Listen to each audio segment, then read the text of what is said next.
Hola, mi nombre es Iván Pérez y soy el docente de lectura crítica que los estaré acompañando durante estas sesiones de profundización a través de estos videos que les ayudarán a ustedes a enfrentar la prueba de lectura crítica, una prueba supremamente importante ya que los textos transversalizan la totalidad del examen, es decir, que podríamos hablar que es un examen que es 100% lectura. A partir de estos diferentes videos pues hemos venido conversando de algunas temáticas y hoy quiero hablarles un poco de los tipos de texto. Es fundamental que abordemos este tema ya que los textos, como lo indico, aparecen en cada una de las evaluaciones, sea de ciencias sociales, ciencias naturales, sea de inglés, sea de matemáticas y obviamente en el caso de lectura crítica son los protagonistas. El ICFES ha querido evaluar a partir de dos grandes categorías de textos, que son los textos continuos y los textos discontinuos.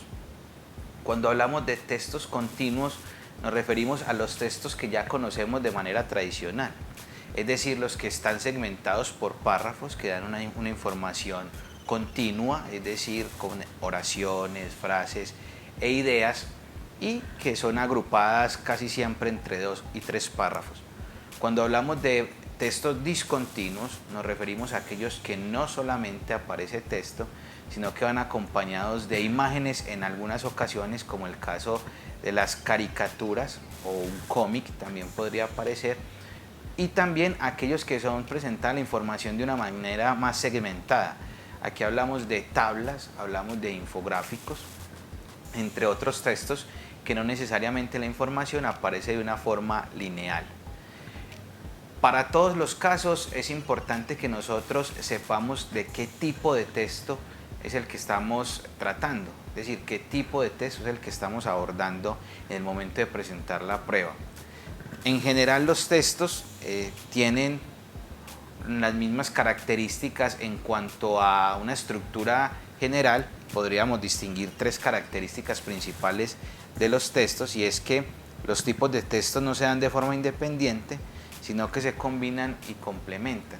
Esto es muy importante, es decir, lo he repetido en múltiples ocasiones que todo texto tiene un contexto, es decir, los textos no se separan de un marco lógico, de un marco general, sino que deben seguir una idea que los unifica.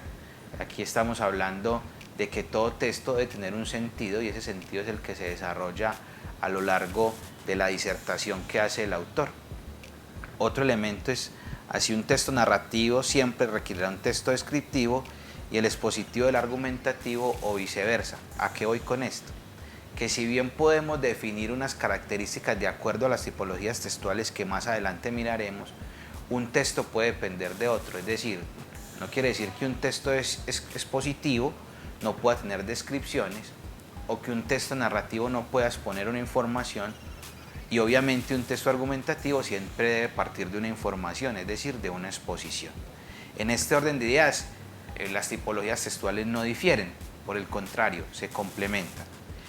Por último, una característica también muy importante es lo que todo texto siempre debe tener, es coherencia y cohesión, para evitar que sea ambiguo y que se pueda comprender. ¿A qué vamos con esto? Y aquí es muy importante definir el tema de cohesión y coherencia. Cuando hablamos de cohesión, estamos hablando de los elementos, si se quiere así, de forma, o más bien sintácticos, morfológicos, en cuanto a forma, como el nombre lo indica, y sintácticos en cuanto a estructura, de cómo se van alineando las palabras, de cómo se van alineando las oraciones y las ideas. Y el segundo, que es la coherencia, hace referencia a todos los elementos, cómo se entrelazan entre sí, encontrándole un sentido al texto. Es decir, que si estamos hablando de la Revolución Francesa, no podemos hablar de una receta, en este caso. ¿Por qué? Porque estaríamos haciendo una contraposición a las ideas de los textos.